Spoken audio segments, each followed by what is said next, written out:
Bonjour à tous, nous sommes arrivés par Achat Bo, Bezrat Hashem. Nous allons parler d'un sujet aujourd'hui que, vous savez, dans la vie, très souvent, on espère des choses, on prie, on attend, mais on ne reçoit pas ce que l'on désire et on se désespère.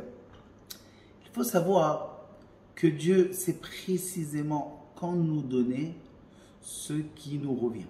Et même si parfois ça paraît prendre une éternité, il faut savoir attendre et garder la certitude qu'Hachem rémunère toujours ce qui est dû. Tout vient à point à qui sait attendre.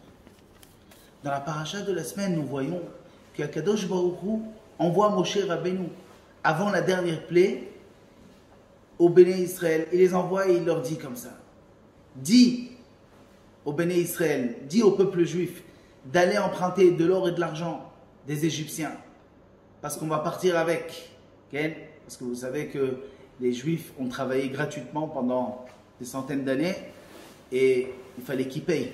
Donc voilà, allez emprunter cet argent et vous allez partir avec. Je t'en supplie, dit Akadosh Baruch Hu à Moshe, je t'en supplie, dis-leur d'aller prendre de l'or et de l'argent.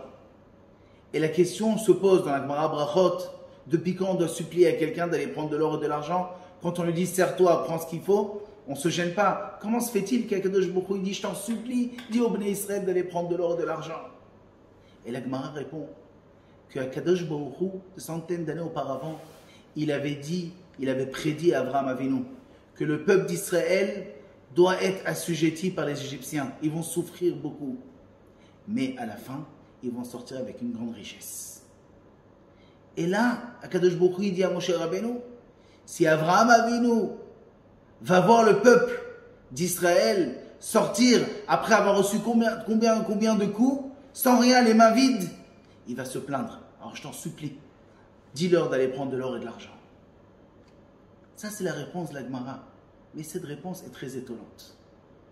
Ça veut dire que si jamais Abraham Avinu ne va pas se plaindre, eh bien Akadosh Baruch Hu ne va pas payer ce qui nous est dû.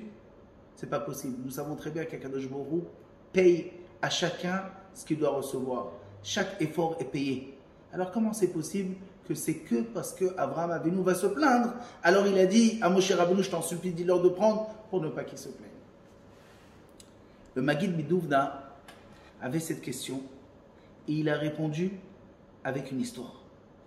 Il s'agit de deux rois qui depuis des années sont en bagarre sur une ville qui est à la frontière entre les deux pays.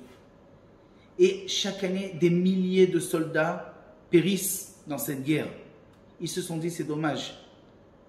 Ils se sont parlé, ils se sont concertés, ils ont dit, regarde, on va décider de quelque chose. Chacun d'entre nous va prendre son meilleur soldat. Ils vont se battre les deux. Celui qui gagne. Gagner, ça voudra dire prendre le soldat qui a perdu, courir 300 mètres et le jeter dans le puits. Celui qui réussit à faire ça, eh bien c'est le vainqueur et c'est lui qui va donner la ville à son roi. Est-ce que tu es d'accord? Les deux rois étaient d'accord et ça a commencé, le combat a commencé. Le combat a commencé, voilà qu'un des rois a choisi comme soldat un soldat vaillant guerrier, grand, fort et puissant. Il ressemblait un peu à Goliath.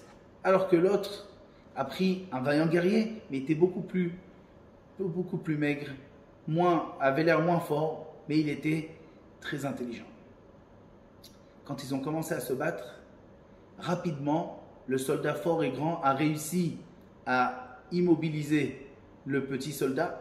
Il a mis sur ses épaules, il a commencé à courir. Les 300 mètres pour jeter ce soldat dans le puits. Le roi, dont le soldat était sur les épaules, avait une peur terrible. Il dit, voilà, maintenant on va perdre la ville, que ça fait des années qu'on se bat dessus.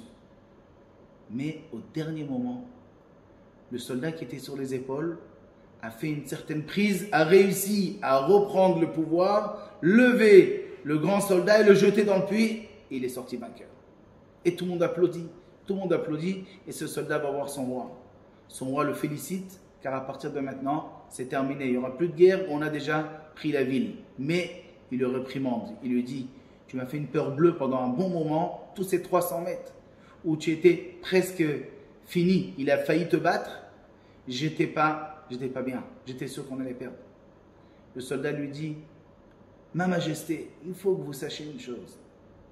J'ai fait exprès. J'ai fait exprès de me faire avoir au départ. Parce que ce soldat, il est grand et fort. Si je vais le porter, moi, 300 mètres, je vais arriver à bout de souffle là-bas et il va réussir à me faire une prise et lui me jeter. Donc, je vais essayer de faire le travail. C'est lui qui m'a porté et là-bas, j'avais de la force pour faire la prise et le jeter à l'intérieur du puits. Comment cette histoire répond à notre question? Eh bien, il faut savoir que le Midrash raconte sur un passage qui est écrit dans le Cantique des Cantiques. Marqué là-bas, Toreh Zahav Na'aselach im nekudot hakasef. Le Midrash dit que Akadosh Baruch Hu nous a donné plein d'or, comme la grandeur d'une vache, et nekudot hakasef, des points d'argent. Qu'est-ce que ça veut dire? 2 fois nous avons reçu une fortune quand on est sorti d'Égypte. Une fois quand nous, on a pris des choses des Égyptiens avant de traverser la mer. Mais une fois qu'on a traversé la mer, la mer a rejeté énormément d'or et d'argent et de diamants. D'où sont sortis cet argent? Il faut savoir que Paro, jusqu'à la dernière minute, il voulait absolument poursuivre les Bnei Israël. Mais les Égyptiens avaient peur de se battre contre un peuple qui a un Dieu tellement puissant. Ils ont bien pris sur la tête pendant 1 an en Égypte.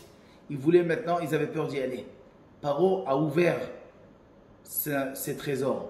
Il a promis chaque guerrier qui est prêt à aller courir dans la mer qui est ouverte, courir et aller prendre, à récupérer les Bnei Israël, il leur donne de l'or. Alors ils ont pris de l'or et de l'argent, ils ont couru avec pour aller chercher les Bnei Israël. Et quand la mer les a recouverts, les a tués, les a noyés, elle a renvoyé tout l'or et l'argent de l'autre côté du bord de la mer et les Bnei Israël se sont servis là-bas, Toreh Zahav. La plupart de l'or et de l'argent, c'était à ce moment-là. C'est pas ce qu'ils ont récupéré d'Égypte. Et quand ça s'est passé, cette histoire de la mer, 1 semaine après qu'ils sont sortis d'Égypte. Ils sont sortis d'Égypte le 15 Nissan. Pendant 1 semaine, ils ont marché pour arriver devant la mer. Donc 1 semaine après, ils ont reçu tout ça. Akadosh Baruch Hu, il a dit à Moshe Rabbeinu, Avraham Avinu, il regarde maintenant d'en haut, il nous voit sortir d'Égypte. Il vous voit sortir d'Égypte.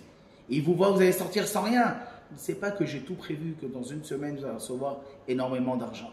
Donc, pour ne pas que Abraham Avinu pense 1 seconde que je n'accomplis pas mes paroles, que je n'accomplis pas mes promesses, allez prendre, je vous en supplie, allez prendre de l'argent pour que Abraham Avinu voit que j'accomplis effectivement mes promesses. Donc, de là, on apprend que quoi qu'il arrive, bien entendu qu'Akadosh Baruch Hu accomplit ses promesses. À cette époque-là, pour qu'Abraham Avinu ne se plaint pas, il a dû donner en avance des choses pour qu'il n'y ait pas de plainte. Mais nous devons savoir, pour la vie, un homme qui est dans le chemin d'Akadosh Baruch Hu, un homme qui prie, un homme qui fait des mitzvot, Hachem lui paye content. Quand, comment, laissez cela dans les mains d'Akadosh Baruch Hu. Rien qu'il faut avoir une confiance totale. Akadosh Baruch Hu paye content.